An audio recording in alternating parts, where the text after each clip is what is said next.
नमस्कार। बहुजन समाज पार्टी की सुप्रीमो आदरणीय बहन कुमारी मायावती जी ने जो उत्तर प्रदेश में 9 सीटों के लिए उपचुनाव होना है और झारखंड और महाराष्ट्र में विधानसभा के लिए जो चुनाव होना है, वहां पर बहन कुमारी मायावती जी अकेले अपने दम पर चुनाव लड़ेंगी। और बहन कुमारी मायावती जी ने आज प्रेस कॉन्फ्रेंस की और उसमें कह दी है बहन कुमारी मायावती जी ने बड़ी बात। आइए सुनते हैं। मीडिया बंधुओं, जब से यूपी में 9 विधानसभा की सीटों पर उपचुनाव घोषित हुए हैं और इस बार इन सभी विधानसभा की सीटों पर बीएसपी भी अकेले ये चुनाव लड़ रही है,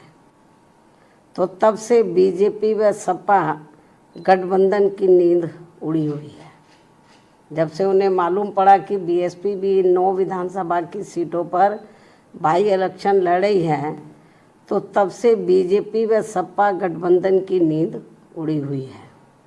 क्योंकि बीएसपी ने यहाँ काफ़ी समय से एक आधी उपचुनाव को छोड़कर अधिकांश उपचुनाव नहीं लड़े हैं। तब से खासकर ये दोनों पार्टियां यानी कि बीजेपी व सपा तथा इनका गठबंधन अभी तक इन चुनावों में जो भी बाई इलेक्शन हो रहे थे, तो अभी तक इन चुनावों में अंदर अंदर आपस में मिल बांट कर ये चुनाव लड़ते रहे। लेकिन इस बार हो रहे उपचुनाव में जब बीएसपी में मैदान में डटी हुई है,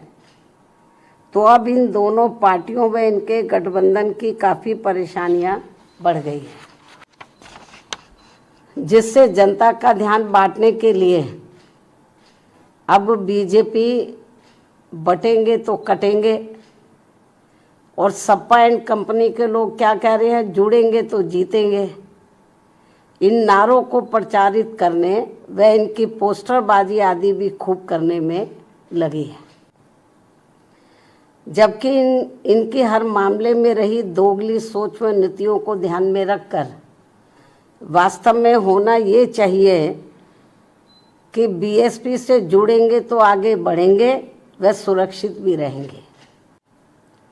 हालांकि प्रदेश में विकास व कानून व्यवस्था के मामले में बीएसपी की रही सरकार की तुलना में बीजेपी की वर्तमान में चल रही सरकार से व इसके पूर्व में सपा के रहे शासनकाल से भी जनता को ये जरूर सोचना चाहिए कि इन तीनों में से केवल बीएसपी का ही शासनकाल काफ़ी बेहतरीन रहा है। ऐसे में इनको ये हवाई नारों, ऐसे में इनको प्रदेश की जनता को इनके ये हवाई नारों व पोस्टरबाजी आदि के चक्कर में बिल्कुल भी नहीं पड़ना चाहिए। इसलिए अपनी कमियों की वजह से ही अब बीजेपी के लोग ये नारा लगाकर उपचुनाव में वोट मांग रहे हैं कि बटेंगे तो कटेंगे, ये नारा लगाकर वोट मांग रहे हैं, तथा वहीं सपा के लोग भी ये नारा लगाकर वोट मांग रहे हैं कि जुड़ेंगे तो जीतेंगे। जबकि इनकी आड़ में ये दोनों पार्टियां यहाँ के लोगों को केवल गुमराह कर रही हैं। इन नारों की आड़ में तो ये दोनों पार्टियां और इनके गठबंधन यहाँ के लोगों को केवल गुमराह कर रहे हैं, जिनसे इन सीटों के वोटरों को, मतदाताओं को सावधान रहना बहुत ज़रूरी है। ये केवल अपनी कमियों पर से ध्यान बांटने के लिए इस किस्म के ये नारेबाजी कर रहे हैं, पोस्टरबाजी कर रहे हैं, तो यहाँ की जनता को गुमराह करने के लिए। तो जिनसे इन सीटों के मतदाताओं को सावधान रहना बहुत ज़रूरी है। इतना ही नहीं, बल्कि सपा की रही सरकार में तो यहाँ अधिकारी लोग नहीं, बल्कि सपा के गुंडे, बदमाश, माफिया आदि ही ज़्यादातर इनकी सरकार चलाते रहे। और अब ऐसा लगता है कि यहाँ हो रहे उपचुनाव में सपा अपने गुंडों, बदमाशों व माफियाओं को अंदर अंदर ये कह रहे हैं कि ये उपचुनाव जीतोगे तो आगे सरकार बनाओगे, तभी फिर बचे भी रहोगे। अपने गुंडे, बदमाश, माफियाओं को अंदर अंदर ये कह रहे हैं। इस किस्म की रिपोर्टें भी हमें सुनने के लिए मिल रही हैं। इस प्रकार से इन विरोधी पार्टियों की ऐसी सोच व धारणा से दूर रहकर अब बीएसपी ये चाहती है कि इनसे दूर रहेंगे तो बचे रहेंगे, इन दोनों पार्टियों से, इनके गठबंधन से दूर रहेंगे तो बचे रहेंगे। और अब समय आ गया है कि लोगों को खुद ही इन विरोधी पार्टियों के इस प्रकार के घिनौने, विषैले व संकीर्ण राजनीति के छलावों आदि से बचने के साथ ही इनके गुमराह करने वाले ऐसे नारों व पोस्टरबाजी आदि से भी जरूर बचना होगा और इसका जवाब इसी चुनाव में भी देना होगा। इसलिए यूपी में हो रहे विधानसभा चुनावों में आम लोगों के साथ ही खासकर यहाँ के वोटरों से ये विशेष अपील है कि वे इन विरोधी पार्टियों के ऐसे किसी भी छलावे, बहकावे व भड़कावे आदि में ना पड़कर अपना व अपने परिवार के हित में तथा प्रदेश के भी हित में ऐसे सभी पार्टियों से दूर रहते हुए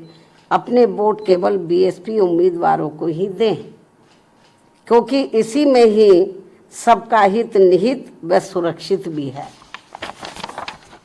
इसके अलावा आप लोगों को ये भी मालूम है, यूपी के उपचुनावों के साथ साथ तो इस समय देश में झारखंड व महाराष्ट्र प्रदेश में भी विधानसभा के लिए आम चुनाव हो रहे हैं। यहाँ भी हमारी पार्टी अकेले ही अपने बलबूते पर ये चुनाव लड़ेगी। और यहाँ खास ध्यान देने की बात यह है कि इन दोनों राज्यों के चुनावों में, झारखंड व महाराष्ट्र, इन दोनों राज्यों के चुनावों में बीजेपी व कांग्रेस का बना गठबंधन पूर्व में पहले जिन राज्यों में चुनाव हुए, जैसे कर्नाटक है, हिमाचल है, इससे पहले हरियाणा है, जिन राज्यों में भी चुनाव हुए हैं, तो इन दोनों राज्यों के चुनावों में जो अब इस समय झारखंड और महाराष्ट्र में हो रहे हैं, इन दोनों राज्यों के चुनावों में बीजेपी व कांग्रेस का बना गठबंधन पूर्व में, इससे पहले जिन राज्यों में चुनाव हुए वहाँ पूर्व में जारी किए गए अपने अपने चुनावी घोषणा पत्रों को लागू करने को लेकर,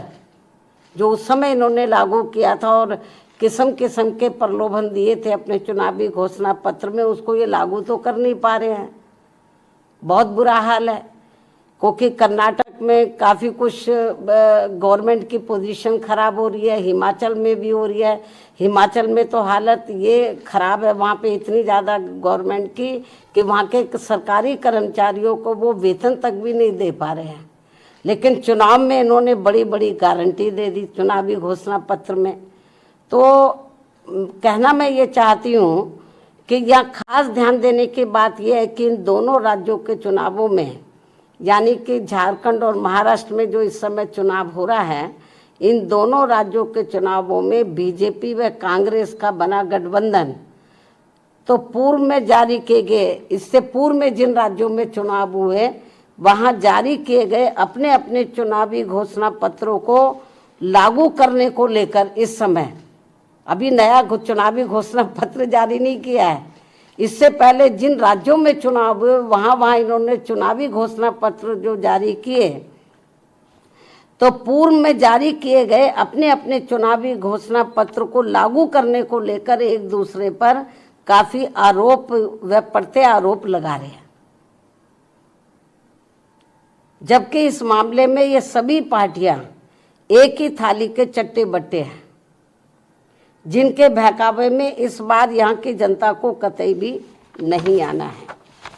और अब तो इस मामले में कर्नाटक की कांग्रेसी सरकार के खुद ही इस पार्टी के राष्ट्रीय अध्यक्ष इस मामले की पोल भी खोल रहे हैं और इस मामले में ऐसे सभी पार्टियों पर अब जनता को कतई भी विश्वास नहीं करना है। इतना ही नहीं बल्कि पूरे देश में हर क्षेत्र में महिलाओं का उत्पीड़न होना अभी तक भी बंद नहीं हो पा रहा है। और इस मामले में अभी हाल ही में महाराष्ट्र में अरविंद सावंत द्वारा जिस प्रकार से वहाँ एक महिला के लिए अभद्र भाषा का इस्तेमाल किया गया है, उसे सरकार को हल्के में न लेकर ये बहुत ही शर्मनाक है, अमानवीय है,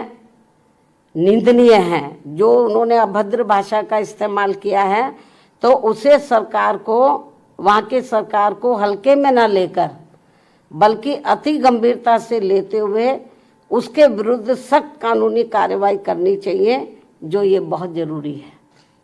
और ये ऐसा नहीं हुआ तो और लोगों के भी फिर मनोबल बढ़ जाएगा कि और भी बोलते जाओ और महिलाओं के बारे में, जो ये ठीक नहीं है। इन्हीं कुछ ज़रूरी बातों के साथ ही अब मैं अपनी पार्टी के लोगों से यूपी में 9 विधानसभा की सीटों पर हो रहे उपचुनाव के साथ साथ झारखंड व महाराष्ट्र स्टेट में भी विधानसभा के लिए हो रहे आम चुनाव में अपनी पार्टी के उम्मीदवारों को जिताने की भी पुरजोर अपील करती हूँ। धन्यवाद। जय भीम व जय भारत।